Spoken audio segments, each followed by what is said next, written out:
ꯑꯍꯥꯟꯕꯃꯛꯇꯗ diamond radio channel ꯑꯁꯤꯒꯤ ꯁꯟꯗꯣꯛꯆꯔꯤꯕ ꯊꯧꯔꯝ ꯗꯥꯏꯃꯟꯒꯤ ꯁꯛꯅꯥꯏꯔꯕ ꯍꯥꯏꯔꯤꯕ ꯊꯧꯔꯝ ꯑꯁꯤꯗ ꯗꯥꯏꯃꯟ ꯔꯦꯗꯤꯑꯣꯅ ꯏꯔꯝꯗꯝ ꯁꯅꯥꯂꯩꯄꯥꯛ ꯃꯅꯤꯄꯨꯔ ꯑꯁꯤꯒꯤ ꯑꯩꯈꯣꯏꯒꯤ ꯃꯆꯪ ꯊꯣꯛꯄ ꯑꯗꯨꯒ ꯏꯃꯥ ꯂꯩꯕꯥꯛ ꯑꯁꯤꯒꯤ ꯃꯤꯡꯆꯠ ꯄꯨꯔꯛꯂꯕ ꯂꯣꯏꯅꯅ ꯃꯤꯌꯥꯝꯅ ꯊꯣꯏꯗꯣꯛ ꯍꯦꯟꯗꯣꯛꯅ ꯃꯁꯛ ꯈꯪꯅꯕꯤꯔꯕ ꯁꯦꯂꯦꯕ꯭ꯔꯤꯇꯤ ꯀꯌꯥꯕꯨ ꯃꯈꯣꯏꯒꯤ ꯄꯨꯟꯁꯤ ꯋꯥꯔꯤꯒꯤ ꯃꯔꯝꯗ ꯑꯩꯈꯣꯏꯅ ꯈꯪꯖꯅꯤꯡꯕ ꯀꯌꯥ ꯑꯗꯨ ꯗꯥꯏꯃꯟ ꯔꯦꯗꯤꯑꯣꯅ ꯄꯨꯊꯣꯛꯆꯔꯒ ꯃꯈꯣꯏꯒꯤ ꯄꯨꯟꯁꯤ ꯋꯥꯔꯤꯗ ꯌꯨꯝꯐꯝ ꯑꯣꯏꯕ ꯑꯗꯨꯒꯨꯝꯕ ꯊꯧꯔꯝ ꯑꯃꯅꯤ ꯗꯥꯏꯃꯟꯒꯤ ꯁꯛꯅꯥꯏꯔꯕ ngasi thoroma sigi dama aikoina haijarubada thoidok hendongna Dr. Ngangbam Santikumar Maitei aikoina haijarubada Diamond Radio gi studio da lengsin biduna lebire masigi dama sir yamna nungaijaba Diamond Radio gi maikedi gi phongdok chari Diamond Radio amadi Diamond Radio butabiriba irei chaching chu thagchari yam nungaije ahan ma makta da khangjaning base koigi sir gi ima amadi bai ming ahan amta habiu I have popiba ima gi mingna Ngangbam ongbi angobi leima loinana Ngangbam selungba mitei apokpagi mamingna hoi leifam si address ya biu leifam si ayaki pokpam di uri pokpa chaspati lekai odaga hujik ti ayak Taiwan da lejari odaga hujik Manipur da thorokpadana chogomban moranu bida leiba iyamba ahalam di yaimagi sanglen da lejari isinau si kya khoi sinau si punna khoi tara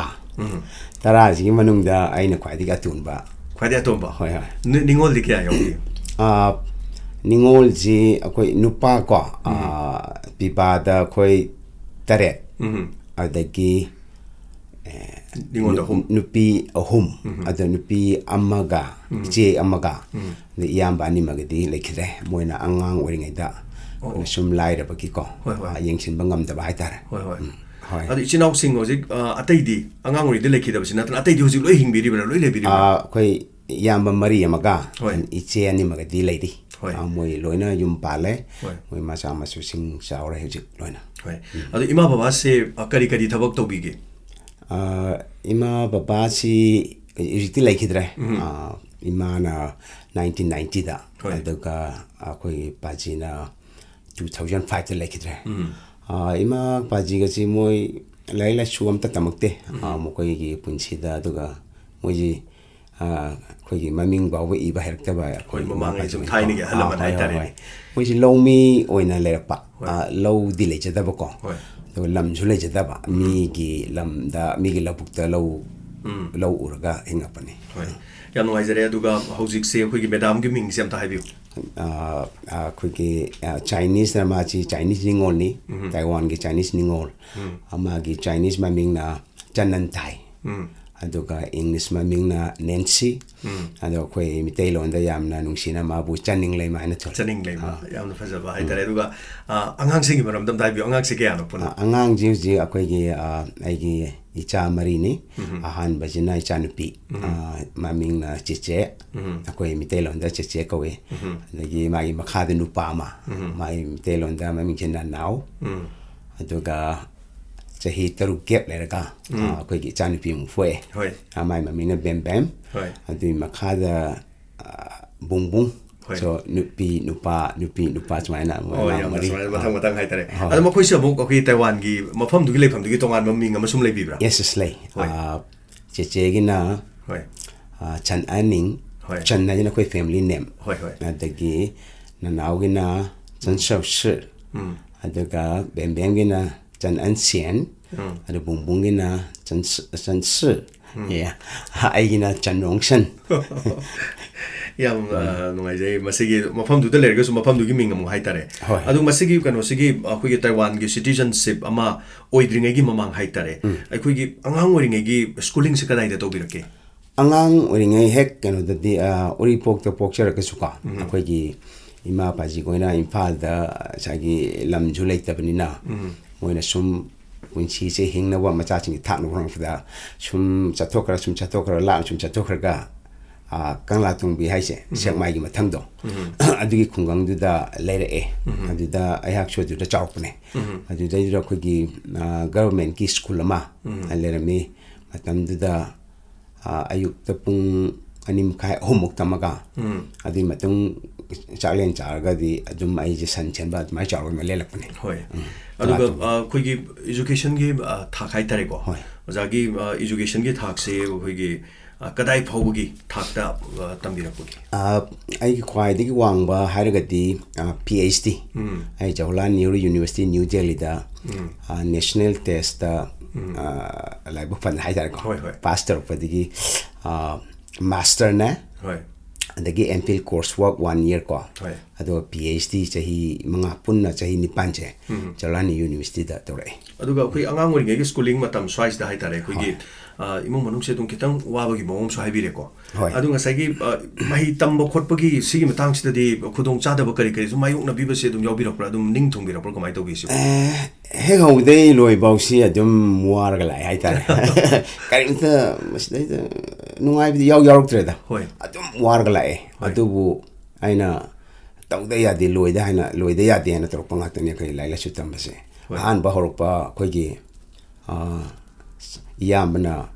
kangla tumbi dele me ko kangla tumbi le ramba sidagi chahi tara ga ni thoi khar helak pasida khoi yamba yaima ga yamba ahalga hujik sagom banda leiri se sagom mora han dele yamba ani sina kangla tumbi da sum leiradi san chendana lai la sujam ta tamba yaro haidana aise sagom bol mora han sida pupire chahi tara hum da shurum da isna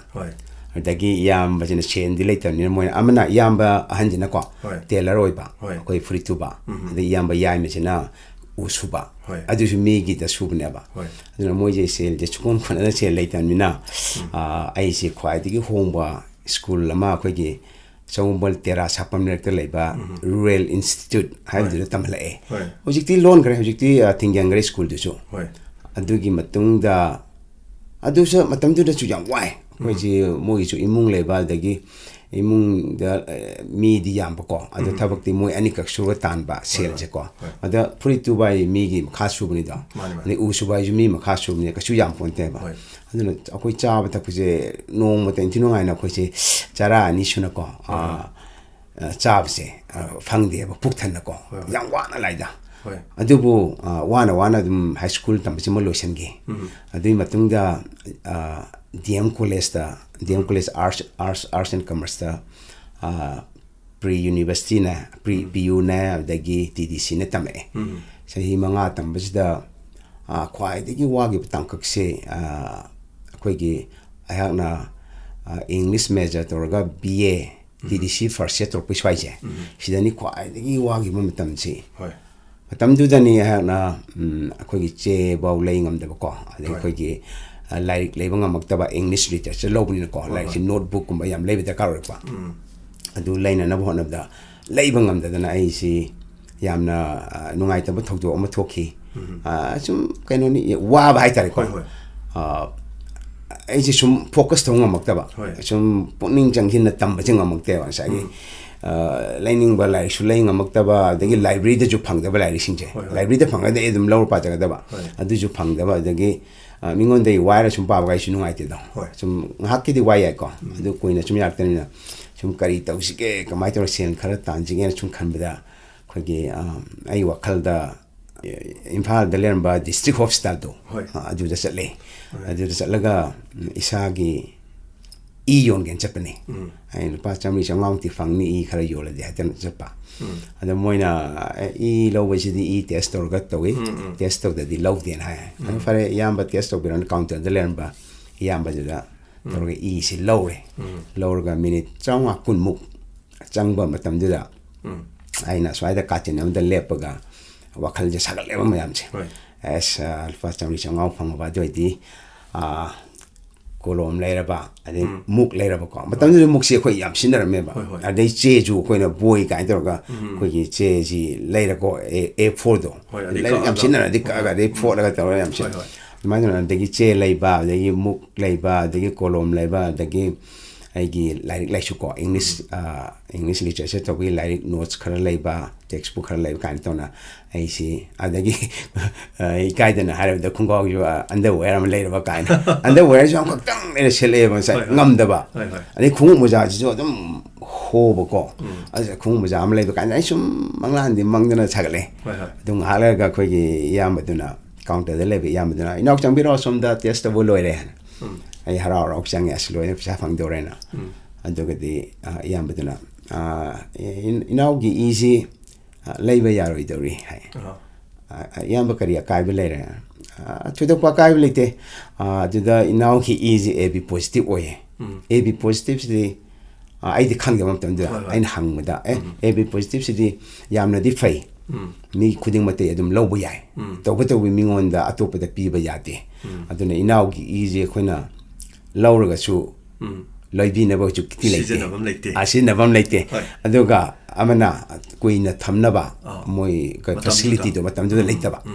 aduna inau gi ije khoi leiba ngamoro en hai ba sa ai ji as sagi sagatru ba ai gi manglan ko leirani kholani taro oi torbo myam do swai no mangi ba tare ko yam nungai tana ise isagi ibo yon bangam dana ise yum da halakhe ba ni to smai to na sina khoi gi iram dam gi ko iram dam sid leiring ai ta ko adu yam nungai ta bamna asidi yam nungai te siju yam wana sen leitan leiring ai da ai ji himalaya da khoi gi mountaineering expedition ama chapi gi ko adu gi matang da khoi gi all India radio Imphal gi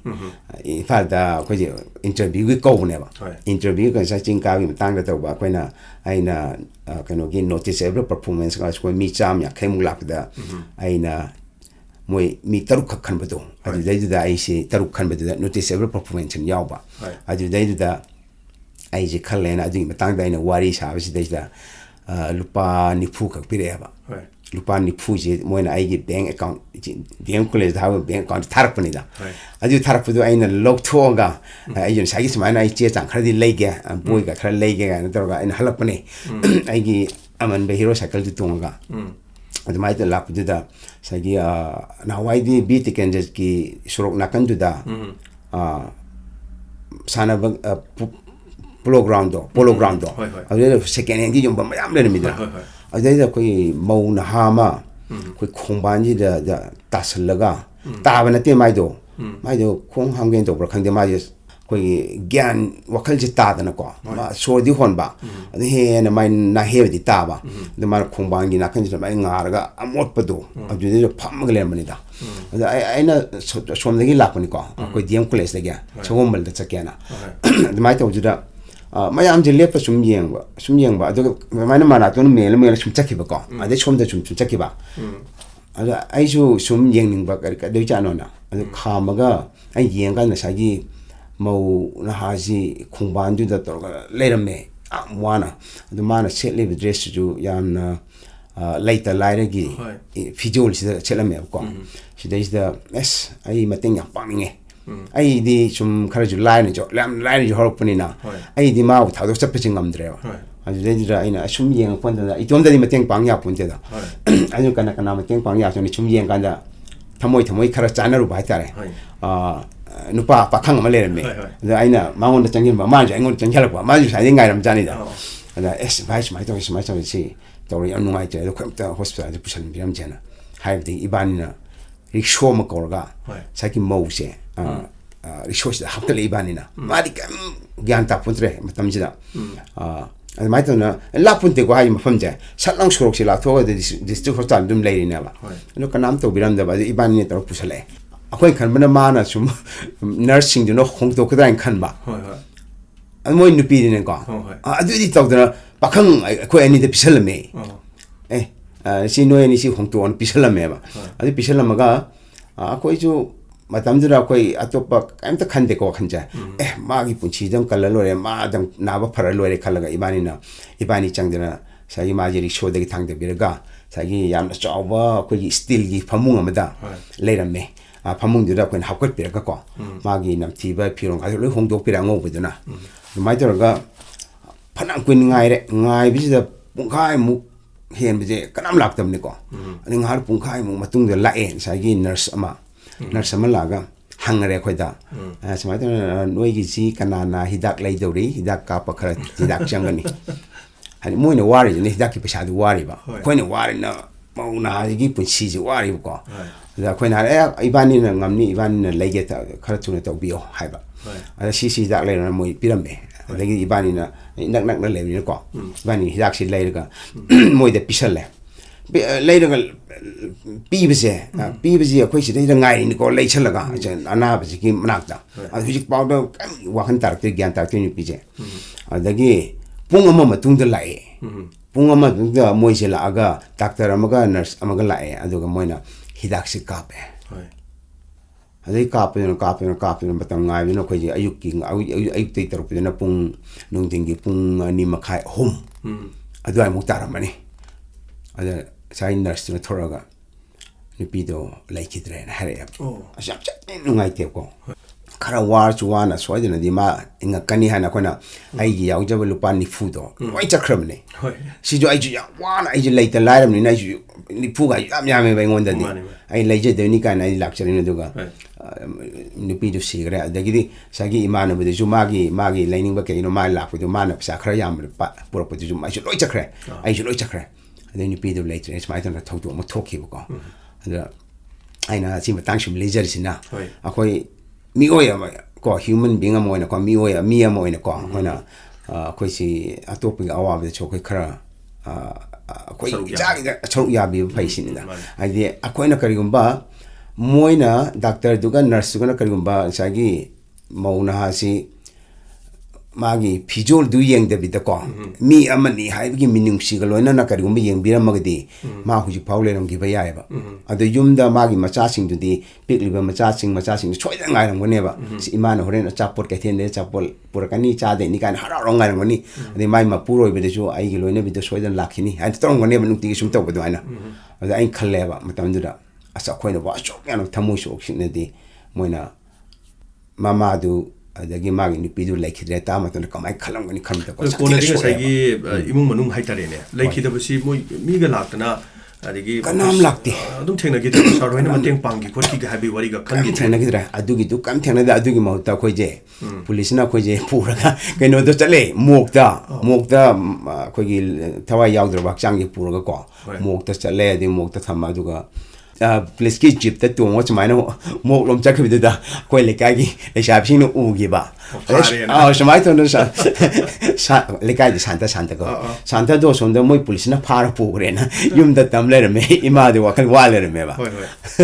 yam wai je adu masigi makha sathajra kanda hoi khoi gi body builder mo oi gi manglan se masi som da leiring e da karamba ka chahi de gi no sagat pire se karamba masi matung dara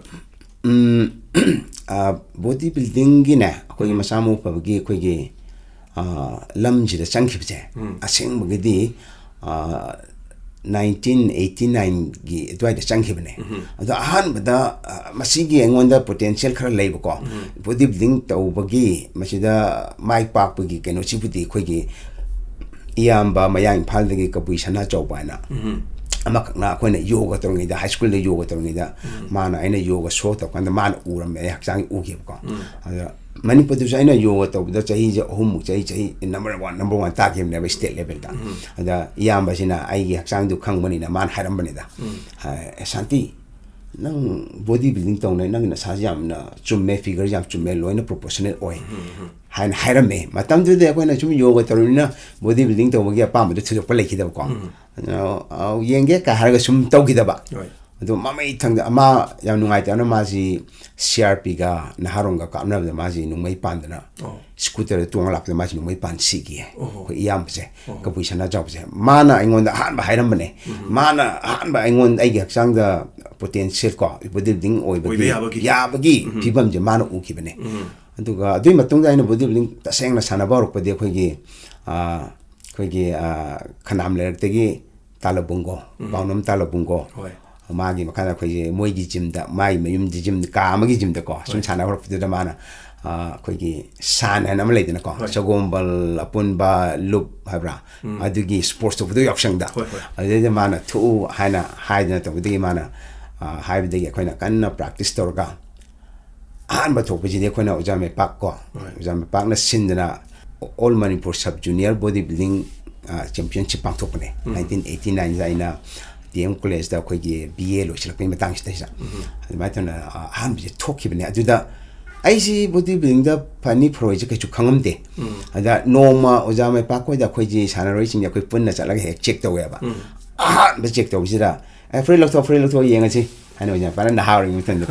자, 거기 럭투에, 아주 왕막부터 럭투에. 어스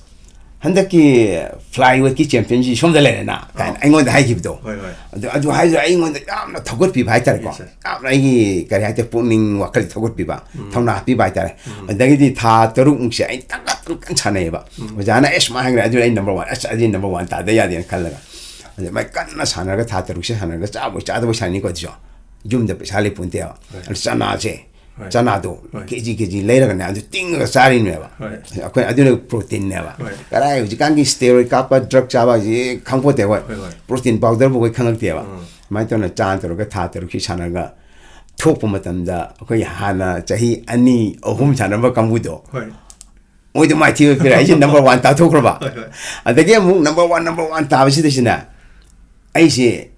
아니 슈바 타비완이다. 그러니까 아한바지나 거의 달러분고 방놈 달러분고도 마기 만나온 바로 메세 방놈 로메스 뭐디 꾸이래. 저희 홈 목지 거의 망다 사나 그러는 뭐지. 아이네 데카라 할래. 근데 뭐디 로인 익스피리언스 레버 뭐디 하나 사나 그러봐. 마나 퍼스트 타가 아이네 세컨드 타이. 근데 아테이도 아이네 로인 마이티 펜스. 마이토나 아이나 한바이나 아이기 보디 빌딩 사나바 야바기 야암나 그래 하이타라 포텐셜체 시 칸키브니. अदो हुजिकी ममांगसिदा मसी सानद्रिङेदे योगा साने हाइबा वाफम अमा हाफेट पनबी योगा सि हुजिकी मसी कमाइना योगा सानगेना मतमदु खनकिबनो नत्र ओजासिंगनागा हाइबीबा चिनाउसिंग हाइबीखिबा Lebra कमाइ तौबनो इस वारी जिनुङाइ चाने आइना कालाक्तुंबिदगी आइ छोंगे को अदा यामना इकाइथि आइसे खोइ लाइरबनिना को वारी जि नोकनि नुम बिजाम लै होरें को मतम फंगदि लिजगे अदा आइजि स्कूल चली को रुएल तक तौदुदा खोइगी हेक नाकंजुदगी पोसुमम प्रलादा नाम लइए माजी हाना योगा यारंबा द मादी योगदि यारग मादी कयादि थौसादब जानिदा चुम चप्पा चुम खरा सानाबा अदो माना ए सांता कोई योगा तो चलु जे तेरा तौरे खोइ हाना हाइदुना कई माइ तक चलु योगा जिबो काइ खंगदेना मा चाचे हाइदु चलु बने चलु बदुदा खोइगी तेरागी गुरु मयुम जादुमनी अदगी सापम लाइती ओजा मंगले मोयना यामना हावरी मोय मतमदुदा ओजा अनिसिना योगा जे अखोइजे नहारोन खरम खुमजला तंबिरमदुदा आइसु माना इमाना बदुनु पुसलम बिरमदगी सुम होगी बदुना आइसे मोय आइना यामना कराइतर को अखोइगे यामना थौगोलोन खंबा हाउनलोन चत खंबा को माइन ओजाना हाइबा इनबा अदिस कन होना बकन बिसिदैदा ओजा अनिसिना नुंसिबना मोय मनाउदना आइसे लमजिंग बिदना को चुमरान से तकपीदना तौरपदगी योगा से आइना चाही अहुम मरी से आइना तुम स्टेट लेवल अदिजु आइना हाना तोरम कांगुदो लोइना दु माइटी पिग्रबा अदु आइना योगा जे सुम चथबा को अदुगा ओनली आइना योगा तोकिबसी कोइना हाई स्कूल मेट्रिक थारम दाइदो दुआइदगी तोखरा योगा तोसे समाइतोना योगा से तोरखिबने अदुगा नेशनल लेवल जो आइजे अहुम मरी रक चले अदुगा आइ ख्वाइदगी वांगना कागिबसी नेशनल लेवल दा आइ मरी सुबा अनिरक तागी पांथोखिबा केनोदुदसु सेकेंड तारे मयामसे माइथिबा पिरमे सिगी मतुंगदगी अदुम लंबी सिदा अदुम चंगसनिंगबगी वाखलोन से अदुम लेबिखरब्रा अदुम चंगबा होग्रब्रा कमाइ तोबेरे सिदगी योगा सी समाइ तोदना कोइना हाई स्कूल की लाइफ से सिदगी दुम योगा दुम लोसनग्रे अदुई मतुंगदगी आइना अखोइगी बॉडी बिल्डिंग जी मक्सी हौद्री को कॉलेज का मतमसिना कॉलेज हाई स्कूल की मैट्रिक पास तोबदई दे जी योगा से थादोखरे सागी थादोखिबे मरमना कॉलेज दा लापदई अखोइगी करि हाइतर अखोइना तोंगान बको डिसिप्लिन तोंगान बा फील्ड दा सानाबगी को सिदिना यामना हांगदोरपुदो दा आइना अतोप मयाम दा ट्राई तोनिंगपा दैना खैना लमजेन चेन बा को एनसीसी को एनसीसी ले डीएम कॉलेज ग्राउंड दा को याम नकनारे को ऑफिस से अदे डीएम कॉलेज आर्ट्स तमपनिना अदगी अखोइगी arm wrestling weight lifting power lifting अदगी सी मयाम जा हाउ आइना मतमदुदा को अदे आई आर्म रेसलिंग जो आई नंबर 1 तागी कोई फ्लाईवेट ता अदगी आइना ख्वाइदगी पामजरपसे हेक अंगावरिंगे सेंदु लेतमने चप्पल फंगक्तबा लमकोइ से क्या पामेबा लमकोइ से पामा खरसन मी लमकोइ पामकोइ क्या पामगे द डीएम कॉलेज तमिदा सान फ्रांसिस्को यावबा सिनेमा अमा येंगेबा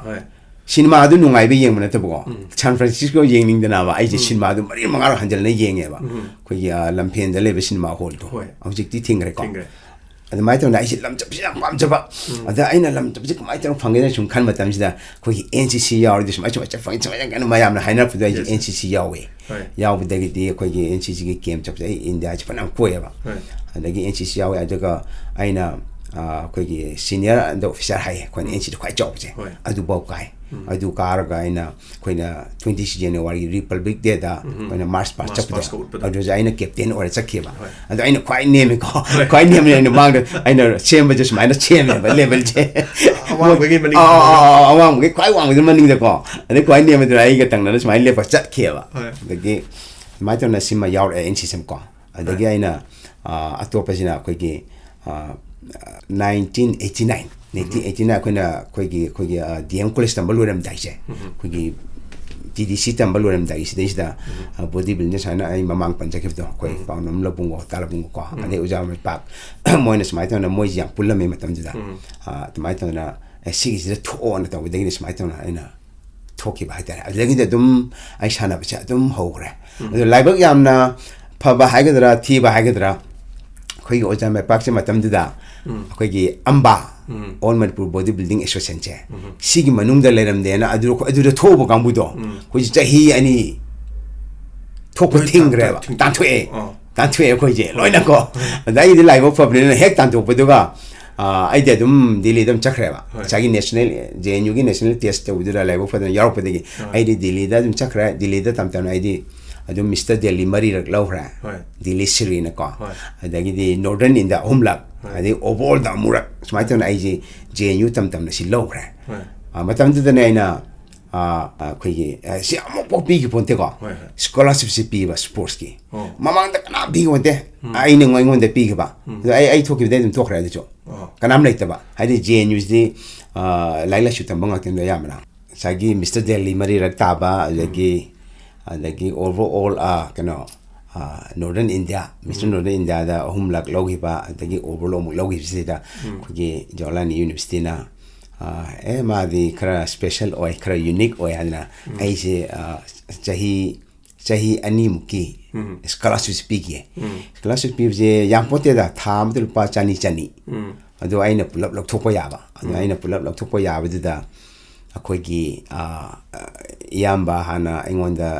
था खुदिंगी लुपा चंगा को सी breakfast चाबगी lunch चाबगी dinner चाबगी थारपने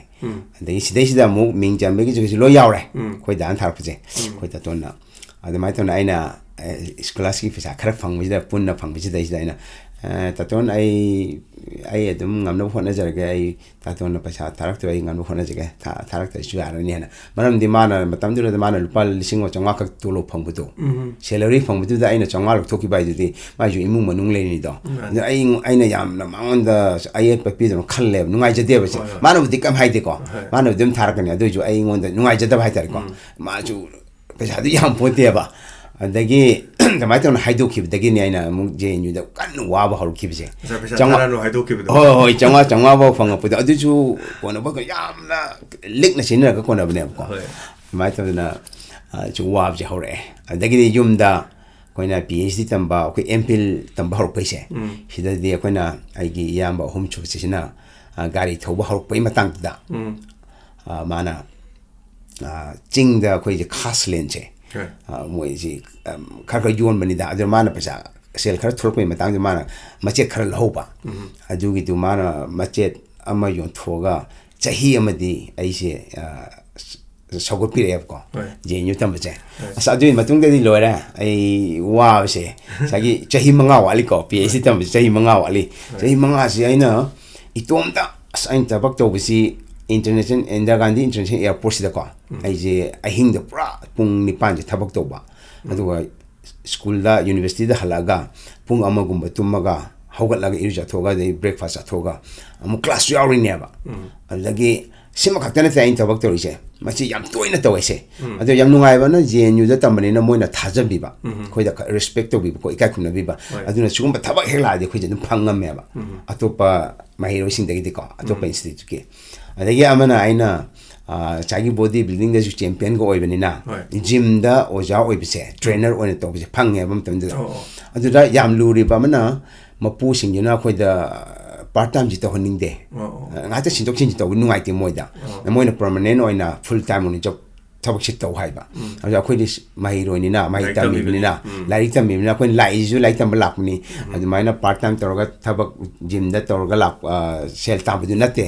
adu na aina ꯌꯥꯗꯗꯅ ꯇꯣꯛꯑꯦꯕ ꯑꯌꯥꯝꯕꯅ ꯑꯗꯨ ꯀꯔꯤꯒꯨꯝꯕꯗ ꯈꯔ ꯌꯥꯕ ꯀꯥꯡꯕꯨꯅ ꯇꯧꯕꯗꯣ ꯑꯁ ꯁꯪꯒꯣꯝꯒ ꯄꯤꯔꯛꯑꯦ ꯁꯪꯒꯣꯝ ꯂꯤꯇꯔ ꯃꯈꯥꯏꯒ ꯄꯤꯔꯛꯑꯦꯕꯀꯣ ꯑꯁ ꯑꯗꯨ ꯊꯛꯆꯜꯂꯨꯗꯅꯕ ꯇꯨꯝꯗꯗꯅꯕ ꯈꯣꯡ ꯍꯥꯝꯕ ꯌꯥꯝ ꯌꯥꯎꯈ꯭ꯔꯖꯥꯠꯅꯤ ꯑꯗꯒꯤ ꯑꯇꯣꯞꯄ ꯑꯃꯅ ꯑꯩꯁꯦ ꯁꯦꯜꯁꯃꯦꯟ ꯑꯣꯏꯅꯁꯨꯀꯣ ꯑꯗꯨꯝ ꯆꯠꯂꯛꯑꯦꯕ ꯑꯩꯈꯣꯏꯅ ꯑꯗꯒꯤ ꯄꯣꯠꯁꯤ ꯌꯣꯜꯂꯛꯑꯦꯕ ꯑꯩꯈꯣꯏꯅ ꯌꯨꯝꯊꯣꯡ ꯆꯠꯇꯅꯀꯣ ꯑꯗꯒꯤ ꯑꯃꯅ ꯑꯩꯈꯣꯏꯒꯤ khara respectable oi ba thabak hairagadi khoina English ki ko khoina chagi linguistic ta torok panina English su literature lorok panina khoina English ki tuition je adum phangba khara ngamme adum adu su khoina yamna lap na di chatning de JNU around JNU sta ko khoina JNU nak pajida tawdi nungai ba maram di khoi north east ki mi se moi asonda mainland Indian sing khara uchite ko khara uchite khara moi na hamthana yengi anya kancha daju adai jangali ko chinki ga yang ko ise even koi moi jugi adana koi lambi nakan da lebdo yam lai bu kangbu do mayum le je da kangbu do moi na ba koi da dum lakna ba le adu tawe yan yam tor me matam do koi matam du da early 1990s ke swai ko adu koi ne lotion ge 98 ne ba si am later me sumba koi gi kare ha racial discrimination ha gi da koi ji yam hanthana khan ba do adu maina tawring ma tam da tabak tawe da maina aduna sagi tuition to se chatning de ba bus tung lam chatning de ba moi gi tung ni yam nungai te ba aduna koi na tam ba je JNU gi manak na pje swai ji da sum to ba mai to na apang tabak se hek legal oi ba ko koi na illegal na ta legal oi ba ta sing ge oi to re len thadre apang loi to bine ta even kariya ta koi ge commercial ko koi ge advertise to je si ba yon ba chat le ba no mo pra chat ni ko kam yon ngam da na ba adu tu e ta bak to chmai ta na 좀 changes 다음에 좀 work 거 work 봐 권나다 거 아두나 이제 나사기 아이나 반자기 바 스포츠 거 보디 빌딩 이제 마밍냠 찰레 제뉴다 그 미스터 델리가 로 까남리 폰테다 아데 머리를 언니 스콜라십 팽이 거 아데 노른 인다지 홈락라이 오버올 마물 로레 ям 마밍냠 찰레 제뉴다 근데 저 크라스 프렌들리 오이 바이타레 거미 아토파 사자 싱지가 마이로 싱지가 아디 마타 이 마밍 잡아마나 거기 호스텔다 짝잡아 야드레나 eviction 토프도 아코이 아주 폴랑도 시 이 탐메바 거기 every month 아코이 पैसा तांग सुवा मनुंगदा कोई 짝짝위 पैसा 비게다니 하이세 아이네 사이 셀도 레트레도 레트레미나 이제 마탐 자나 좀비 비버 징감드레 마탐 자나 아디 데드라 아이기 민자 좀 eviction list 2A चाबा यादरे शांति कुमार मिथे नंग चाक चाबा यादरे नंग cell मतम जाना पीदरे पिथोक्त्रि न को सि थुएबा अदो आई पीबदन पीबो को आइना साइल चेन तारागा सुम आइना सि आइगी लापा सेल लाकदब दो ngaरे पीदी पीबो को अदोगा याम नुंगाइबा मना कोगी आई जि पुक्सेल सेंगी यामना फ्रेंडली ओय नोलुक न चटली जे खंगे साइ मैनेजर जना हॉस्टल मैनेजर अदुम चाहन बको अदु फॉर्मल ओइना मोइनो नोटिस थोक्ता यादमिना अदुम थोइनि को अदु आइ जुदुम चाबा अदुम दि होति होना बको समाइ तमना चाबि मतंग याम वायबा अदु सि वाबि खरा फनना बाइना कनो हॉस्टल गी president लेपे president oita ga khone chab je chahi amagi president je chaba basa chupi bidena chaba ya ba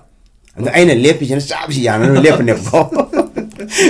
ai power ko pani ne lep ne te ko ai chaba fangal were ne ko mai to nai ji vote lepi jena karam thorok te ba akhoi ji minority ne ba somda di ko delhi daga de mayang ma sing yam gro phone ne ba akhoi north east ki bi moi home mari khakte ne ba akhoi hostel ne le jam phone te ko adu babu de moi ki dan thorok te ba maram ai gi marup cha tu mati akhoi gi mani akhoi gi irei cha da na tana ko no scheme da na tana ko mayang sing ne ko ai nu ne sa gi thana na su jenu gi na su ko ma gi title si mathang lor ko Mr. Delhi si mathang ga lor ko si ma si moi na yam phajana khongbiram gane khalle yam khange hoi adu na moi na yam respect we maru oina ai gi hakchang phajab masa pha bajiro pam nei ko ade figure phajab ga jiro pam nei na moi na ingon da yam na keno to respect to ba aduna aina sana bata phawda na sa eviction list se sida jung phawba nei ji ꯌꯥꯝ ꯅꯨꯡꯉꯥꯏ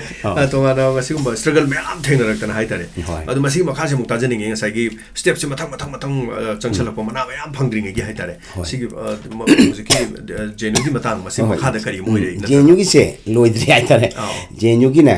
ꯖꯦꯅꯨꯗ ꯂꯩꯕꯁꯤ ꯍꯣꯏ ꯁꯨꯃꯥꯏꯅ ꯇꯧꯔ ꯑꯩꯁꯦ ꯌꯥꯝꯅ struggle ꯇꯧꯏꯀꯣ ꯌꯥꯝꯅ ꯍꯣꯠꯅꯩꯁꯤ ꯑꯩ ꯃꯌꯥꯝ ꯆꯥꯡꯌꯦꯡ ꯃꯌꯥꯝꯁꯦ ꯊꯦꯡꯅ ꯂꯥꯛꯑꯦ ꯑꯗ ꯑꯩꯅ ꯉꯁꯥꯏ ꯁꯦꯜꯗꯨꯗꯤ ꯂꯩꯇ꯭ꯔꯦꯗꯣ ꯌꯨꯝꯗꯩꯁꯨ ꯑꯝꯇ ꯂꯧ ꯑꯩ ꯌꯨꯝꯗ ꯑꯩꯈꯣꯏ ꯏꯌꯥꯝꯕ ꯑꯍꯨꯝ ꯂꯩꯍꯧꯔꯤꯀꯣ ꯑꯃꯅ ꯏꯇꯥꯅꯒꯗ ꯑꯗꯨ ꯏꯇꯥꯅꯒꯗ ꯂꯩꯕꯗꯨꯅꯦꯕ ꯉꯁꯥꯏ ꯆꯥꯝꯃꯉꯥ ꯊꯥꯕꯤꯔꯝꯕꯗꯣ ꯑꯩꯈꯣꯏ ꯉꯥꯡꯕꯝ ꯃꯂꯦꯝ ꯆꯥꯎꯅꯀꯣ ꯃꯥꯅ ꯑꯩ ꯍꯦꯛ ꯃꯊꯛꯅꯦꯕ ꯑꯗꯒꯤ ꯌꯨꯝꯗ ꯏꯌꯥꯝꯕ ꯑꯍꯜꯅꯦ ꯌꯥꯏꯃꯅꯦ ꯑꯍꯨꯝ ꯁꯨꯕꯅꯦ ꯑꯍꯟꯒ ꯌꯥꯏꯃꯒꯗꯤ ꯃꯣꯏ ꯃꯆꯥ ꯃꯁꯨ ꯂꯣꯏꯅ ꯃꯣꯏ ꯃꯔꯤ ꯃꯉꯥ ꯂꯩꯔꯕꯅꯤ나 ꯑꯩ ꯃꯣꯏꯗ ꯁꯨꯡꯉꯥꯏ ꯍꯥꯏꯗ꯭ꯔꯦꯕ ꯃꯣꯏꯗ ꯁꯨꯡꯉꯥꯏ ꯍꯥꯏꯗ꯭ꯔꯦ ꯑꯩ ꯄꯩꯁꯥ ꯄꯥꯡꯉꯣꯏꯁꯦ ꯑꯗꯒꯤ ꯑꯩꯈꯣꯏ ꯑꯍꯨꯝ ꯁꯨꯕꯁꯦ ꯃꯥꯏꯁꯨ ꯃꯆꯥ ꯂꯩꯔꯦ ꯃꯥꯏꯁꯨ ꯌꯨꯝ ꯄꯥꯜꯂꯦ ꯃꯆꯥ ꯂꯩꯔꯦ ꯑꯗꯨ ꯃꯥꯁꯨ ꯒꯥꯔꯤ ꯗ꯭ꯔꯥꯏꯚꯔꯅꯤ ꯇꯥꯇꯥ ꯗ꯭ꯔꯥꯏꯚꯔꯁꯤ ꯇꯣꯂꯣꯞ ꯆꯥꯄꯣꯟꯇꯦꯕ ꯃꯣꯏ ꯇꯣꯂꯣꯞ ꯂꯩꯇꯦꯕ ꯃꯣꯏꯅ ꯈꯔ ꯍꯦꯟꯅ ꯂꯨꯄꯥ 500 ꯐꯪꯒꯅꯤ ꯃꯣꯏ ꯊꯥꯕꯗ ꯇꯣꯂꯣꯞ ꯑꯗꯨ ꯃꯣꯏꯅ ꯈꯔ ꯍꯩꯁꯤꯡꯉꯒꯅ ꯁꯨꯝ ꯈꯔ ꯂꯧꯊꯣꯛ ꯂꯧꯁꯤꯟ ꯇꯧꯔꯒ ꯑꯇꯩ ꯇꯧꯖꯔꯒ ꯃꯣꯏ ꯐꯪꯕꯩ ꯋꯥꯅꯦꯕ ꯑꯗꯨꯃꯥꯏꯅ ꯇꯧꯅ ꯏꯌꯥꯝꯕꯗꯨꯁꯨ ꯌꯥꯝ ꯋꯥꯕ ꯑꯗꯨ ꯃꯥꯅ ꯉꯁꯥꯏꯒꯤ ꯄꯥꯡꯉꯛꯏꯗꯨꯁꯨ ꯃꯥꯅ ꯂꯝ ꯑꯇꯦꯞꯄ ꯌꯣꯟꯊꯣꯛꯈꯤꯕꯗꯣ ꯑꯗꯨꯗꯒꯤꯗꯤ ꯑꯩ ꯑꯇꯩ ꯑꯝꯇ ꯂꯧꯗ꯭ꯔꯦꯕ ꯑꯗꯨꯃꯥꯏꯅ ꯁꯨꯝ ꯂꯥꯛꯄꯁꯤꯅ ꯑꯩꯁꯦ ꯆꯥꯕꯁꯤꯁꯨ ꯍꯨꯟꯕ ꯉꯝꯗ꯭ꯔꯦ ꯐꯖꯅ ꯃꯇꯝ ꯆꯥꯅꯀꯣ ꯍꯨꯟꯗꯤ ꯑꯗꯨꯝ ꯍꯨꯜꯂꯤ ꯀꯟꯅ ꯍꯣꯠꯅꯗꯅ ꯊꯕꯛ ꯄꯥꯔꯠ ꯇꯥꯏꯝꯈꯩꯗꯤ ꯃꯊꯪ ꯇꯧꯗꯅꯀꯣ ꯑꯗꯨ ꯑꯩ ꯃꯍꯩꯔꯣꯏ ꯑꯃ ꯑꯣꯏꯅꯁꯨ ꯑꯩꯁꯦ ꯌꯥꯝꯅ ꯊꯋꯥꯏ ꯌꯥꯎꯔꯛꯑꯦꯕ ꯁ꯭ꯇꯗꯤꯁꯤꯗ ꯁꯥꯟꯅꯕꯁꯨꯀꯣ ꯑꯗꯨꯝ ꯑꯩꯁꯨ ꯑꯩ ꯃꯤꯁ ꯇꯧꯗꯦꯕ ꯑꯗꯨꯗꯒꯤ ꯉꯁꯥꯏꯒꯤ ꯁꯦꯟꯁꯤ ꯁꯨꯝ ꯂꯩꯔꯛꯇꯕꯅꯤꯅ ꯑꯩ ꯐꯤꯔꯣꯟ ꯁꯦꯠꯄꯁꯤꯁꯨ ꯑꯩꯁꯦ ꯑꯩꯈꯣꯏꯅ ꯃꯅꯤꯄꯨꯔꯗ ꯂꯩꯉꯩꯗꯀꯣ ꯂꯩꯉꯩꯗ ꯑꯩ ꯁꯦꯀꯦꯟ ꯉꯥꯛ ꯁꯦꯠꯂꯛꯄꯗꯣ ꯏꯌꯥꯝꯕꯅ ꯇꯨꯔꯒ ꯑꯗꯨꯗꯤ ꯂꯩꯁꯨ ꯑꯩ ꯁꯦꯀꯦꯟ ꯉꯥꯛ ꯁꯦꯠꯂꯦꯕ ꯑꯗꯣ ꯑꯩ ꯁꯣꯞꯄꯤꯡ ꯃꯣꯜꯁꯤ ꯀꯗꯥꯏ ꯑꯣꯏꯔꯛꯀꯦꯗ ꯑꯩꯈꯣꯏꯒꯤ ꯔꯦꯗ ꯐꯣꯔꯠꯀꯤ ꯃꯅꯤꯡꯗ ꯂꯩꯕ ꯁꯟꯗꯦ ꯃꯥꯔꯀꯦꯠꯇꯣ ꯑꯗꯨꯗꯒꯤ ꯗ꯭ꯔꯦꯁꯁꯦ ꯑꯩ ꯂꯣꯏ ꯂꯩꯔ ꯁꯦꯠꯂꯦꯕ ꯃꯣꯏ ꯑꯣꯜ ꯇꯥꯏꯞꯁ ꯑꯣꯐ ꯗ꯭ꯔꯦꯁ ꯍꯥꯏꯇꯥꯔꯦꯀꯣ ꯂꯣꯏ ꯌꯣꯜꯂꯦꯕ ꯑꯗꯨꯗꯗꯤ ꯑꯗꯣ ꯀꯅꯥꯒ ꯆꯠꯂꯤ ꯎꯈ꯭ꯔꯨꯜ ꯃꯆꯥ ꯈꯛ ꯆꯠꯂꯦꯕ ꯎꯈ꯭ꯔꯨꯜ ꯃꯆꯥꯁꯨ ꯃꯥꯁꯨ ꯂꯥꯏꯔꯖꯕ ꯍꯥꯏꯇꯥꯔꯦꯀோ ꯃꯥꯁꯨ ꯂꯥꯏꯔꯖꯕ ꯑꯗꯨ ꯃꯥꯁꯨ ꯁꯦꯜ ꯊꯤ ꯅꯨꯡꯉꯥꯏ ꯄꯥꯗꯨꯅ ꯏꯕꯥꯅꯤ ꯇꯨꯃꯤꯟ ꯆꯠꯂ ꯂꯩꯌꯦꯕ ꯃꯇꯝꯗꯨꯗ ꯍꯧꯖꯤꯛꯄꯨꯗꯤ ꯅꯣꯛꯑ ꯁꯨꯝ ꯍꯥꯏꯗꯣꯛꯑꯦꯀꯣ ꯃꯇꯝꯗꯨꯗ ꯀꯅꯥꯝ ꯈꯪꯍꯟ ꯄꯣꯟꯇꯦꯗ ꯏꯀꯥꯏꯖꯩꯑꯕ ꯍꯥꯏꯗꯤ ꯐꯔꯁꯨ ꯐꯠꯇ꯭ꯔꯁꯨ ꯑꯩꯈꯣꯏꯁꯨ ꯅꯝꯕꯔ 1 ꯑꯣꯏꯔꯤꯕ ꯑꯗꯨꯝꯕ ꯇꯣꯞ ꯌꯨꯅꯤꯚꯔꯁꯤꯇꯤ ꯑꯃꯗ ꯑꯩꯈꯣꯏ ꯁ꯭ꯀꯣꯂꯔ ꯑꯣꯏꯅ ꯂꯥꯏꯔꯤꯛ ꯇꯝꯃꯤꯅꯤ PhD ꯇꯧꯔꯤꯅꯤꯀꯣ ꯑꯗꯨꯃꯥꯏꯅ ꯇꯧꯅ ꯂꯩꯔꯕ ꯑꯩꯈꯣꯏꯅ ꯁꯨꯃꯥꯏꯅ ꯁꯦꯀꯦꯟ ꯍꯦꯟ ꯇꯧꯕ ꯑꯗꯩ ꯆꯥꯕ ꯃꯇꯝ ꯆꯥꯅ ꯄꯤꯕ ꯈꯪꯍꯟꯕꯗ ꯌꯥꯝ ꯅꯨꯡꯉꯥꯏꯇꯦꯕ ꯑꯩꯈꯣꯏ ꯅꯨꯡꯉꯥꯏꯖꯗꯦꯗꯀꯣ ꯑꯗꯨꯃꯥꯏꯅ ꯃꯤꯗꯤ ꯀꯅꯥꯝ ꯈꯪꯍꯟꯗꯦꯕ ꯁꯨꯃꯥꯏꯅ ꯇꯧꯅ ꯌꯥꯝꯅ ꯋꯥꯅ ꯍꯧꯔꯛꯄꯁꯦ खितंग लास्ट मतुंग द नुंगाइरक्पा हाइरगदिको अखोइगी 1995 से 1995 दा इसे कोरिया दा चले साउथ कोरिया दा चले सिजु मीना हंग से लेतेर कमाइ जो साउथ कोरिया चलिनो ना सिजु हंगबो याब क्वेश्चन निको दा अखोइगी फैमिली फेडरेशन अमका साउथ स्टेशन दा लेबने दिल्ली दा आइना नोमो मोइगी दा वा ताबा मोइजी कमाइ तनो चटप मतम दा मोइना फैमिली की मतंग दा समाइ तोरगदी यामना अदुंबा इंग तपा फैमिली अमन लेगनी कोकने न Moin ngamuni da ada khoi mung da de khoi ji yam lairan harpani na khoi ma pa ji ko pakat khana bne ba na khana bi jule lete ko sai she later ni mung mai lang bai do yes yam toi khane ba ko adu bu yam na kano to ban khoi pa ji na ko khoi ma je mo ai phu bi ji urakte na ha ro ngi de khande ko ngang de wani ko sung ngang na ba sauna ba ko adi wane ba do ga khut tha bi sung urakte madu ma de ai khoi pa ji jam thagalle do hoi moi jum khana pham jun thokani da mo ni warak pa dino ko aduna sagi family federation line aina yam pam na yauru bani dan sagi aina ai family da smai thok do masi ai gi sagi family da de thoning de haina aina sagi family federation nam thawai yam sum ta sum chakiba sum etin to gi ko adu de moina nang kaino si ma tang de jam phana khang aduna akoi world youth festival ma thage madina india representative chatlu haidina ai ju lam chaning na sai panja ki bido ma tang ja le go na ji he na honor ga ji moina sponsor to thagi bne ba south korea sida adu dani akoina अखोइगी चनिंग लेम को चनन Thai माजु Taiwan गी महु छिलग माजु लाए mama माने बिसिंगा yes yes अदने बको first time कोइ meeting तोर जाय सिना खगी India गी chapter जी थालोक जुम थोमगा Taiwan दा लावनि सिदे लाए को लापो हो पाइ तारे माइ तोना थेंगदना मागो वारी सनैया माइ सुम तो दे आई माइ तोना आई जेनु दौलानि यूनिवर्सिटी दai आई होजिक PhD तौरी समाज तौरे ना खंगनारे को अखोइ चयोल ममुक लेबि कोरिया अदम रक थचगे होजिकि खंगनबो कांदु दाइ तारे इंडिया का खोइगदि मरोइना सक्सिमाना बना तेबो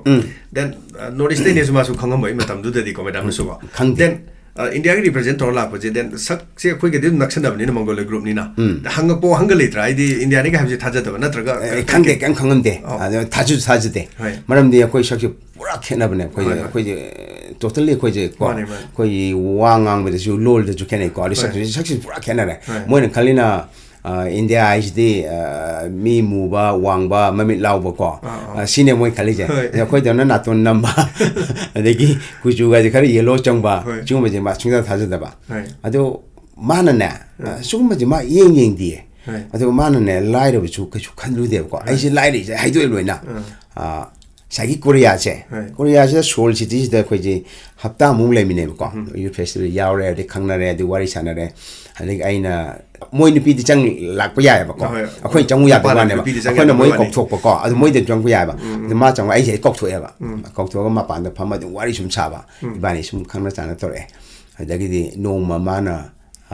ꯆꯥꯛ ꯄꯤꯖꯩ ꯆꯥꯛꯁꯦ ꯑꯩꯗꯤ ꯆꯠꯂꯤꯁꯦ ꯄꯩꯁꯥ ꯌꯥꯝ ꯌꯥꯎꯄꯣꯟꯇꯦ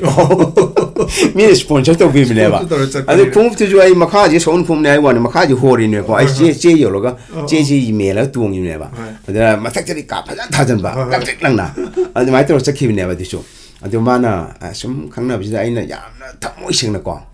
ꯋꯥꯔꯤ ꯂꯤꯊꯣꯛꯄꯁꯤꯗꯩꯁꯤꯗ ꯃꯥ ꯁꯨꯝ ꯏꯟꯇꯔꯦꯁ ꯂꯧꯕ ꯍꯥꯏꯇꯥꯔꯦꯀꯣ ꯑꯗꯨꯃꯥꯏꯅ ꯇꯧꯅ ꯃꯥꯅ ꯑꯩꯁꯦ invite ꯇꯧꯔꯛꯑꯦ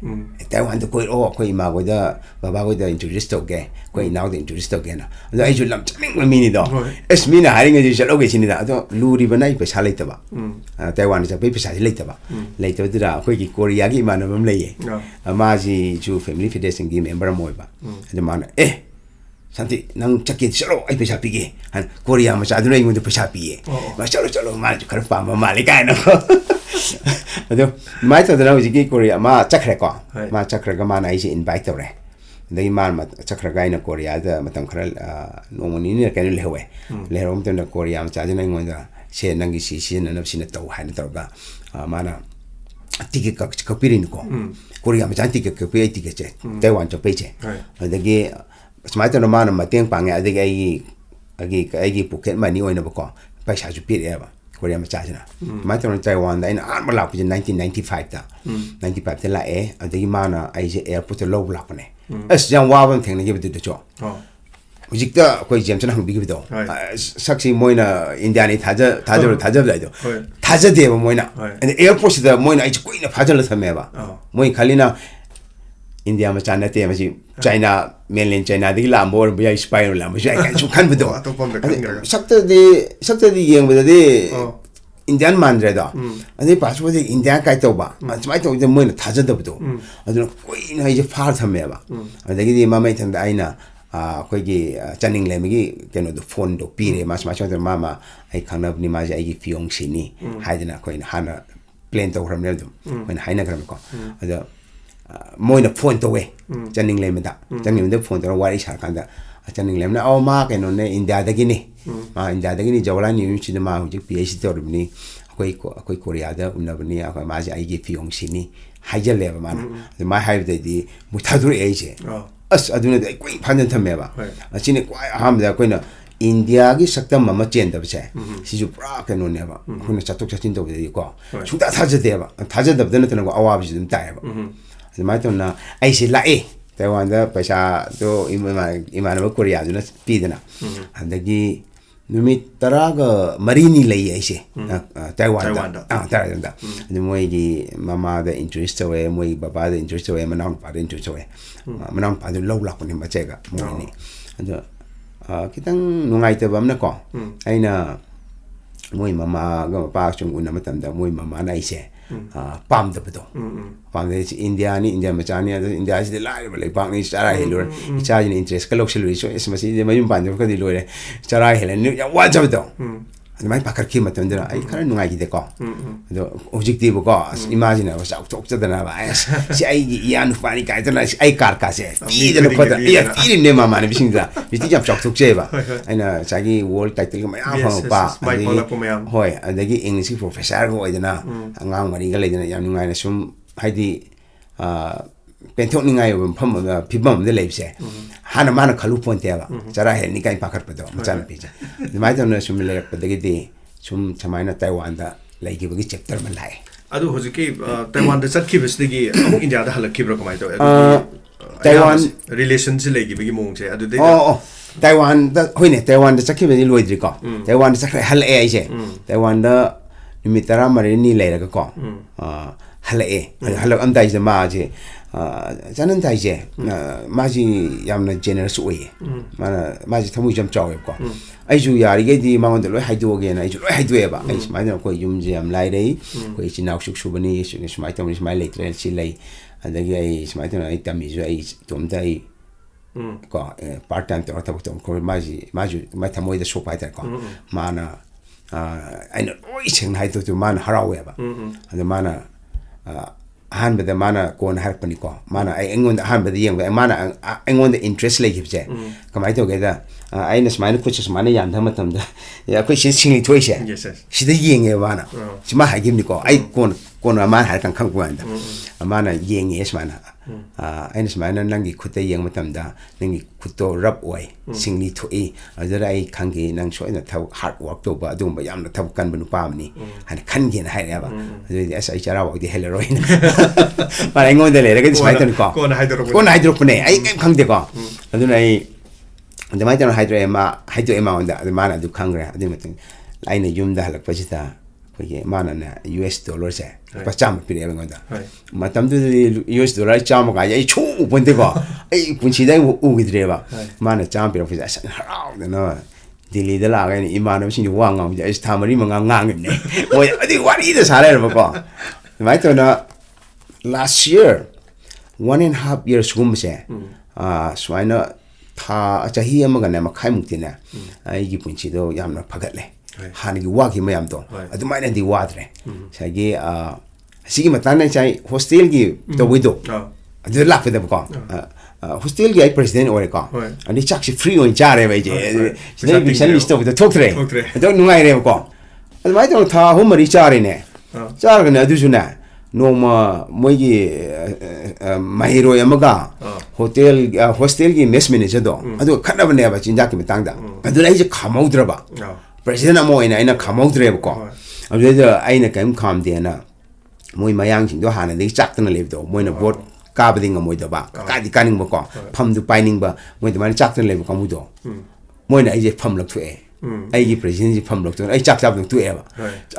ꯑꯗꯨꯗꯒꯤꯗꯤ ꯑꯩ ꯑꯃꯨꯛ ꯊꯕꯛ ꯁꯨꯔꯒ ꯑꯃꯨꯛ ꯉꯁꯥꯏꯒꯤ ꯇꯥꯟꯕꯒꯤ ꯐꯤꯕꯝꯗ ꯑꯃꯨꯛ ꯂꯥꯛꯑꯦꯕꯀꯣ ꯑꯗ ꯅꯨꯡꯉꯥꯏꯕ ꯑꯃꯅ ꯉꯁꯥꯏꯒꯤ ꯑꯗꯨꯒꯤ ꯃꯇꯨꯡꯗ ꯀꯣꯟꯅꯗꯤ ꯑꯩ ꯊꯕꯛ ꯃꯌꯥꯝ ꯇꯧꯔꯦꯀꯣ ꯑꯗꯨꯃꯥꯏꯅ ꯂꯥꯛꯑꯒ ꯁꯨꯝ ꯂꯥꯛꯑꯒ ꯂꯥꯁꯀꯤ ꯆꯍꯤ 1.5 ꯁꯤꯗꯩꯁꯤꯗ ꯑꯩꯅ ꯌꯥꯝꯅ ꯋꯥꯅ ꯂꯥꯛꯈꯤꯕꯗꯣ 1.5 ꯆꯍꯤ 3.5 ꯃꯨꯛ ꯑꯩ ꯂꯥꯛꯏꯁꯦ ꯂꯥꯁꯀꯤ 1.5 ꯐꯥꯏꯅꯤꯡꯁꯦ ꯑꯗꯨꯋꯥꯏꯗꯅꯦ ꯑꯩꯈꯣꯏꯒꯤ ꯆꯅꯤꯡ ꯂꯦꯝꯃꯁꯤ ꯎꯅꯗꯅꯀꯣ ꯃꯥꯅ ꯂꯨꯄꯥ 100 ꯄꯤꯔꯛꯄ ꯑꯗꯨꯗꯩꯗꯤ ꯃꯥꯅꯀꯣ ꯑꯩꯈꯣꯏꯒꯤ ꯑꯦꯟꯚꯂꯞꯇ ꯁꯦꯟꯁꯦ ꯃꯅꯨꯡꯗ ꯍꯥꯞꯄ $US ꯃꯥꯅ ꯑꯗꯨꯝ ꯈꯔ ꯑꯗꯨꯝ ꯊꯥꯍꯧꯔꯛꯑꯦꯕ ꯃꯇꯝꯗꯨꯗ ꯃꯥꯁꯨ ꯃꯥꯁꯇꯔ ꯇꯝꯃꯤꯌꯦ ꯃꯇꯝꯗꯨꯗ ꯃꯥꯁꯨ ꯃꯥꯁꯇꯔ ꯇꯝꯃꯤꯕꯅꯦ ꯃꯥ ꯃꯇꯝ ꯈꯔ ꯂꯦꯞꯄꯨꯔꯦ ꯇꯥꯏꯋꯥꯟꯗꯗꯤ ꯃꯇꯝ ꯂꯦꯞꯄ ꯌꯥꯏ ꯂꯥꯏꯔꯤꯛ ꯇꯝꯕꯁꯦ ꯈꯤꯇꯪ ꯂꯦꯞꯄꯒ ꯃꯈꯥ ꯆꯠꯊꯕ ꯌꯥꯏ ꯆꯍꯤ 1-2 ꯂꯦꯞꯄꯦꯗꯅ ꯑꯗꯨꯒ ꯃꯈꯥ ꯆꯠꯊꯕ ꯌꯥꯏꯑꯕ ꯃꯣꯏꯗꯤ ꯆꯍꯤ ꯑꯁꯨꯛ ꯁꯨꯔꯦ ꯀꯥꯏ ꯂꯩꯇꯦꯕ ꯑꯗꯨꯃꯥꯏꯅ ꯇꯧꯗꯅ ꯃꯥꯅ ꯁꯨꯝ ꯃꯥꯁꯇꯔꯁꯨ ꯇꯧꯔꯤꯉꯩ ꯃꯇꯝꯗ ꯃꯥꯅ ꯄꯥꯔꯠ ꯇꯥꯏꯝꯁꯨ ꯊꯕꯛ ꯇꯧꯔꯒꯀꯣ ꯃꯥꯅ ꯑꯩꯉꯣꯟꯗ ꯁꯦꯟꯁꯦ ꯁꯨꯝ ꯍꯥꯞꯄꯛꯑꯦ ꯃꯥ ꯁꯨꯝ ꯈꯔ ꯁꯨꯝ ꯑꯃꯨꯛ ꯅꯨꯡꯉꯥꯏꯕ ꯑꯃ ꯍꯧꯔꯦ ꯑꯗꯒꯤ ꯁꯤꯁꯨ ꯑꯃꯨꯛ ꯀꯔꯤ ꯇꯧꯒꯦꯗ ꯌꯥꯗꯦ ꯅꯨꯡꯉꯥꯏꯕꯁꯤ ꯀꯨꯏꯅ ꯆꯠꯂꯣꯏꯗ ꯌꯥꯗꯦꯕ ꯈꯔ ꯅꯨꯡꯉꯥꯏ ꯍꯧꯔꯀꯥꯟꯗꯅꯦ ꯑꯩꯈꯣꯏꯒꯤ ꯏꯟꯗꯤꯌꯥꯒꯤ ꯄꯣꯁꯇꯦꯜ ꯂꯣ ꯑꯃ ꯄꯥꯁ ꯇꯧꯋꯦꯕ ꯑꯦꯝꯕ꯭ꯂꯝ ꯃꯅꯨꯡꯗ ꯄꯩꯁꯥ ꯍꯥꯞꯄꯒ ꯊꯥꯕ ꯌꯥꯗ꯭ꯔꯦ ꯍꯥꯏꯅ ꯇꯧꯔꯛꯄꯁꯤꯗꯤ ꯑꯗꯨꯝ ꯑꯍꯥꯟꯕ ꯑꯔꯣꯏꯕꯗ ꯊꯥꯔꯛꯄ ꯄꯩꯁꯥꯗꯣ ꯑꯗꯨꯝ ꯐꯪꯈꯤꯗ꯭ರೆ ꯑꯩꯉꯣꯟꯗ ꯑꯗꯨꯝ ꯐꯥꯖꯟꯈ꯭ꯔꯦ ꯃꯣꯏ ꯂꯧꯁꯟꯈ꯭ರೆ ꯑꯗꯨꯒꯤ ꯃꯇꯨꯡꯗꯗꯤ ꯃꯥꯅ ꯑꯗꯨꯃꯥꯏꯅ ꯊꯥꯔꯛꯄꯗꯨ ꯇꯣꯛꯈ꯭ꯔꯦ ꯑꯗꯨꯅ ꯑꯩꯈꯣꯏꯒꯤ ꯀꯔꯤ ꯐꯣꯔꯃꯦꯜ ꯑꯣꯏꯕ ꯀꯣ ꯄꯩꯁꯥ ꯃꯅꯤ ꯑꯣꯔꯗꯔ ꯍꯥꯏꯒꯗ꯭ꯔꯥ ꯑꯗꯨꯃꯥꯏꯅ ꯇꯧꯔꯒ ꯊꯥꯔꯛꯑꯒ ꯂꯥꯁꯀꯤ 1.5 yearsꯁꯤ ꯁꯨꯃꯥꯏꯅ ꯇꯧꯅ ꯃꯥꯅ ꯃꯇꯦꯡ ꯄꯥꯡꯉꯒ ꯈꯔ ꯅꯨꯡꯉꯥꯏꯅ ꯂꯣꯏꯁꯤꯟꯒꯦ ꯑꯗꯨꯗꯒꯤ ꯃꯈꯥꯒꯤ ꯑꯃꯨꯛ ꯍꯥꯏꯇꯥꯔꯦꯅꯦ ꯃꯔꯤ ꯌꯥꯝ ꯈꯪꯖꯅꯤꯡꯉꯤꯁꯦ ꯋꯥꯔꯤꯗꯨꯁꯨ ꯑꯃꯨꯛ ꯍꯧꯗꯣꯛꯄꯤꯔꯕꯅꯤ나 ꯗꯦꯟ ꯁꯤꯗ ꯑꯃꯨꯛ ꯇꯥꯏꯋꯥꯟꯗ ꯑꯃꯨꯛ ꯁꯤꯇꯤꯖꯟ ꯑꯣꯟꯕꯒꯤ ꯍꯥꯏꯔꯛꯇꯥꯔꯦꯅꯦ ꯃꯔꯤ ꯁꯤꯒꯤ ꯃꯔꯤ ꯑꯃ ꯂꯩꯔꯀꯥꯟꯗ ꯂꯩꯈꯤꯕꯒꯤ ꯋꯥꯔꯤꯁꯨ ꯑꯗꯦꯝ ꯇꯧꯕꯤꯌꯨ ꯑꯗꯒꯤꯗꯤ 1995 ꯗꯀꯣ ꯇꯥꯏꯋꯥꯟꯗ ꯆꯠꯂꯦ ꯑꯩ 14 days ꯂꯩꯔꯨꯔꯦ ꯑꯗꯒꯤ ꯃꯥꯅ 이반이기 그리 로맨스 하거든요. relationship 거 말이 레이나브제. 거의 로맨스기 타복시 짱짱한트레다. 자기 사나버기 타복 진버가 라이릭 또기 타복 진버가 되기 셀 레이터버가 거. 뭐나 민택거도 민택거도 있네. 바이나 막톡 우야더도 거. 미는네 자 चादाबाद को चादाबाद तिदाबाद मोइना नुपी मयाम दो नुपा मयाम मोइ पुंजिन दना नारो मयाम चा थइनेबा नुदाम खुदिंगी को अदो आइना hostel da itu mim ne ba yaudram ne che natra thabak tori ne ko yaudram ne che chum ji yaung mok ta ba duna ko gi nung sin nung gi romance ki thabak cha koi kaya yaurok ti khara ju ning dum kai lai hai da ko chum pam di pam ba hokul ko ko ado ngam ding ngam ja da ba mai to na aduna ibani si hujik di phajana khangna rabni na chithi je oi ine ba matam du internet ka je le ram ponte da hujik ti yam nungai ko yam lai re ba adu matam du internet su le ram da ni ibani ji sma haina re chithi ji nang ju mari ira o ai ju mari ira gyan ko chayo ram da ama mai to ibani chahi am che sma haina chithi sum ine ra ko hujik su loi le de chithi je normal lai oi phone ke kai na ko sma na sa bam de mai ju ai ju lo punjar tham me hujik jo mai to chahi am je ine ra ka mana ikan khangudana na mana 96 days da ma se matum da la e Delhi da ai nak da anju da la pu da chai loi khangna ko chi thi ba ko pa to da ane chahi ma ji da na phone ju mana dum to re ba ai ji ga dai da yum da ba manipur da bai phone to ngom pote ba ko imung da speciality kai ngam da te kai ngam da ya to pa adagi ma di ngamba ma Taiwan da moi Taiwan di sen kanong sia yang phai ko yang khene ba inda di manipur ga de de ma na ngam ni ma na phone to re sometimes ma na phone to buje international phone to buje pung ama de hen na wari sai ba ai di minute ani bok sang pote yum da hello har ba il pa yang kai ting da ta kun tu ai ngam de ba de ma na mai chum char pa ai ju sang phang da ni na ko ai na ju to ru ngam de ma na ju saning ba da ma na chum char pa ai chum ta ba ko chum wari sa na ba de ma yang king lak le kaya koi wari sa dai no chonda koi ma yang ngai ni kiu the lab le to hostel ni na ko yes moi jum ba tam internet lai tam ni na ko moi jo du ngai na ni ne ba de mai to nei ba ni ja dum correspond tong nei pau khong nei ko in 1996 ta ma lai October man to or ma le ko la ba je ni October November lai ra na Delhi da hostel da lai ko khoi ma na family fit kan do lai fit federation da to pa da aina hostel da le ba mai to na ibani si luhong si na mana yare ba mana luhong si haire ko ai ju mi Chinese ningo lo ko pam jeri phone for any kind of da aju mana ju pesa pure ba mana pesa phanam pure ai pesa le ponte ko ma pure ba adu yum daga luhong si han to yum da lap je ai ju pesa ko na roi kan train to ngai train to mai pesa no puto ko lagi kai gi chai yam ba mai ta na ga lep to ma ji junior engineer ne ba to li sing chang ga phang ne ya phang ne ma tan dira ba chang ga tha do de ngon da ma ga ma na li sing taram pire ni akoi chaning le mi gi yor pu to ga December gi 96 ki tang kun da luhong gi bane koi gi mitai gi ka jeng le ko upodo adoga mapan nai ri to ga to to pura mitai gi da luhong gi chang mo mora nu yam gi yum ji luhong gi ba ko to nimit punna kun nimuk le me ibani ai PhD loi di matam da ma to le ramaga ibani si Shillong da honeymoon gi tak da ni na hum ne ka change Shillong da dagi Shillong dagi ibani Delhi chale ma khalo chali da matak ta ka pai ngam pote matam da ai chagi loi di PhD loi di ba ma to ma Delhi da hafta muk le me tam le ram ga ma ji sakrai long matung da ai le hore information ni matam da song gi ju mung da dum pi lo thang ya du mo ya na ma na la pu du luong jeng da pau chi pi le ko phone to pi ba du di ma pa na ma na pa ma ni na ka chu thing bi le te ko ma du ma na pa di ya no wa khal tai ma de ma na chi che na pam ba pam du lo ya du ga mai no pa ji ka chu pa ta ngọc xin na te lai la chu pa na tam mi nu pa ni kan ta na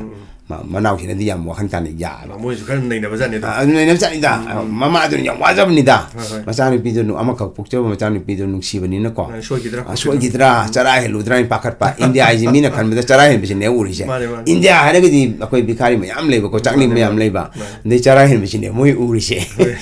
a chim ju mi se ayam ma di ado da pakcha ba ta ko wajaba adu bu ma cha ni pi na pa ma ne har ga pa ma ne na khan na adum ma na chat pa lambi du adum ya ba ko adiga muk sonda Taiwan da muk la ga muk citizen olak pa dige sonda muk long ma Taiwan da muk hong bagi sigum ba thodo muk le bi kamai Taiwan da la ga Taiwan da di hong dre Taiwan da di hong dre maram de ko ju pa sha du lai tam ni ko ai na ju pa sha jam pai pon te da da ai ju lak chat te ba du da ai di le hori ne ba ma matum cha khim ne ba do ai na only chali sina ma na pregnant or ba matam da moi je khara hormone change to mun emotional oi hai the mana ai je yam to ni ko e se la o si le o ai se thar ke to mana ticket ka loi thara ga ko ai chak ke ba ai kam tha mo gum le ra ai chak khie Taiwan da mai to mang on da mai manak te le mak sum harau ja ko han bi so bi na ko ma cha bo pi mai to le ga ko na ko che che na ning ji ma pu kan dai ai yum lai tha taruk le ga ko ngang chi pu ya da gi ai lai som da da gi ai ji lai la ga chi je nyu da mu lai tam me ko sma sum to na tha mu taruk le na ma to dai tha taruk khak pi mo na ka no che ko gi visa che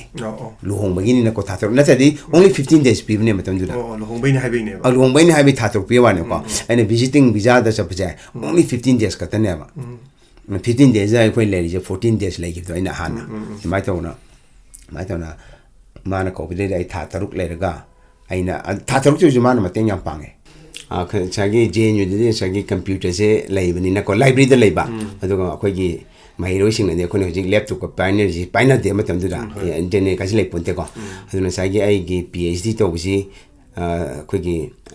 si lai chi I de ne ba adu I bi da ai je nyu de chagi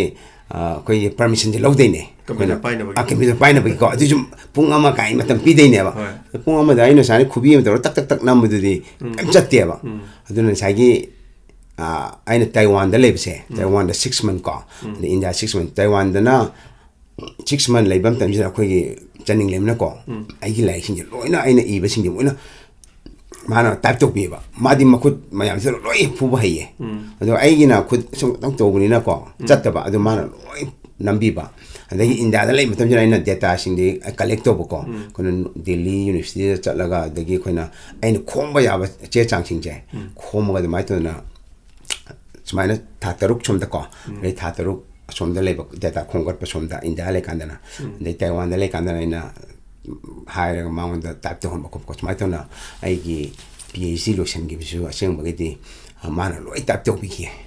to ko 1998 lo ya PhD se ko adagi PhD 1998 to lo ya adu head lo dai dia dum ai keno da adum adagi di khara le ra mo na chahi ma le bagi adum matam ka tan le bagi cha matam ka tan le bagi ko gi alien visa na ko alien visa ha ta alien residential visa ha to na ai se adum matam ka tan le ba ya bagi ko mo na car se pi ba Taiwan da ko adagi dai is Taiwan da dum le gra adoga India gi chapter solution kre so ma ta na isa no pi si po eko adagi ai gi di het sagi nakalamrom da ko ai gi like tam gi di loire ko ai si sana bi de electric ba sana bi si aina 1997 ji dai la e mu Taiwan da 96 ta lu hong e ko adagi ai la e adoga 96 ta ai si tha taruk ma le ko de hal e India da de 97 la 97 da mai je Taiwan da la Taiwan da la pi si de gi de ai je ai gi sa gi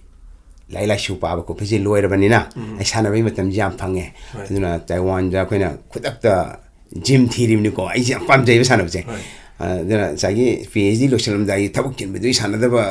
phajana sana phang da bai tar ko aduna ji phang ab ni na manak na pu da lai ba gym ji thiraga adu man TV ne man TV re koi gym man phang na kan na san ra 1997 da thok je Taiwan da ha bu to ai adum number 1 tai ba ai fly group da ko ma chum number 1 ta chum lak na for 17 years ko jahi tarate she straight ko jahi am bong le to na I number 1 tai ba national competition da adu ga only adu matun jahi taram pan je na jahi taram pan mu ko 19 times hai tar ko aina number 1 lo with only one time ai number 2 ta ke ba adu ju kara unfair oi ba ai ngon da kara kalak ba mo le kai to kan da ngon da pirak ta ba mai to na ai jen about 19 years ko ai Taiwan jahi tram pa se thangna na yes only am khak tang di second tai ko adu masiki mogi khara 19 ge yo ge hai tare ko ahan ba Taiwan gi fa ahan ba jahi ani so ba sei so ngai to da Taiwan gi leiri ba khoi gi kare hai tare ko lenga hai tare ko sinaga yamna ikai khumna ba khot bai kai di kai to bi bele national level the ko to do ko laite adubu moina khoigi leiriba khoi judge sing do da sing rai bu yam chakang bi ade gym ma pusina ba ai je yamna chakang bi dana ko ikai khuna bi dana ai je sponsor pb pra ai job thak je aina sabong ngamde mo ni piu protein do protein gi mata da ko na bca ko ko branch and amino acids de glutamine kai to je mo na loina pb dana ai je mai to na sana ye sponsor to ga aduga adugi matung da ne ga na 97 ko 97 number 1 lo re 98 number 1 lo re the 1999 ne mai na Mr Asia Manipur ge kanglai cha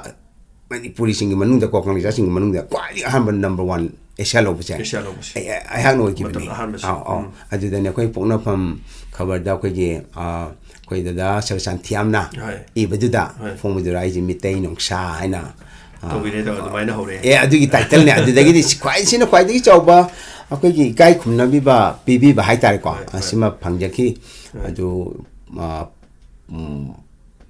pono phum khabar ko pono phum khabar yes adu mai ton na achum hor ke na 1999 da Mr Asia si logjare ko adu matung dai di ai si moina ai si yam phai hain to na moi gi mosil chakim ne 1999 je achagi aina 97 98 lorok pachda adagi di ai si matang chum lap na ko gi Mr Universe Taiwan gi mosil lagai chatle ba Mr Universe ai taruk lak chatle adu dagi Asia ja ai tare lak chatle ko adu ayam matam dai jen number 1 number 2 adum number 3 sma chum tab ne ko adu ai number 2 anirak taki adagi atai di number 4 number 5 adum tab nai ja adugi top 6 ta dum le ko ma chum le ko adu ai na world championship city ta de adu ai na ko di khali jai na sa gi Mr Asia ji lo matam da ko gi ai na yum da halako matam da moina khabar da ga mayam ji khangna ka sakhar khawbe ko adu mayam mi mayam la e bengon da tamugi sargi adagi ozagi je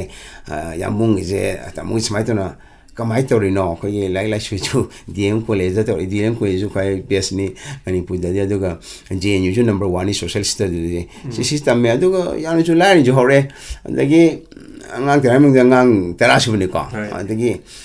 sana bor rom de ju mai na sia gi number 1 lo ka number rom de matam da ada ujame pa khatane ma ko wang lai ni se ujame pa na Mr India logi bido ujame pa maming chaki ko ado sia gi logi ka nam nem de ba na ina am sia logi de moina yamna khangning na ko kamai to na sana ba ji ga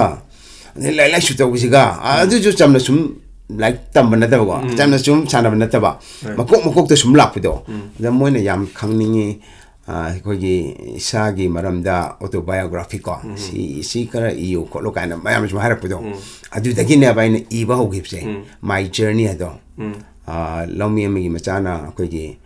world top da world gi matak tele pok na my journey do i gi bane ba ko gi autobiography che ko adu 2014 da phone gi bane adu aina i ba ho bidi 1999 ji hek lo gi ko mina harap de i ba ho guram ne ba adu aina chung phone da ba kari gi no harga aina ai khale to amda sum ai asa gi di wang ba yogdri da olgi ga loroga ai wolgi logi ni natre dai phone ai ne chum phone dam ne ba I be di fanam lo sel ab ne ko adu live phone na sagi IFBB je International Bodybuilding Federation je si kaino da International Federation for Bodybuilders hai ko si gi 2011 adwai do or malikai je moina na ko gi asia gi